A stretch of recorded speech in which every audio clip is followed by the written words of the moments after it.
বাবা উনি আমার ভাইয়ের ওয়াইফ, এটা ইম্পসিবল। সরি বাবা। তুই যদি রাজি না হোস আমি জয়কে নিয়ে এই বাড়ি থেকে চলে যাব।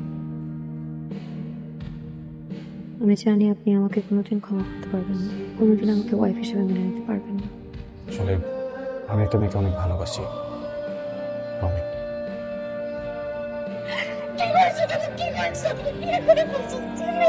আমি বাসায় কি বলবো? আমি ওয়েট করবো এই সম্পর্ক শেষ হওয়ার জন্য। আপনি এসছেন, আমি আপনার জন্য ডিনার রেডি করে রেখেছি, আর আমিও খাইনি। ওকে আজকে সবকিছু বলে এসেছি, ওকে এটাও বলেছি এদিকে সবকিছু সর্ট আউট করার পরে আমি এই সম্পর্কটা শেষ করে ওকে বিয়ে করবো।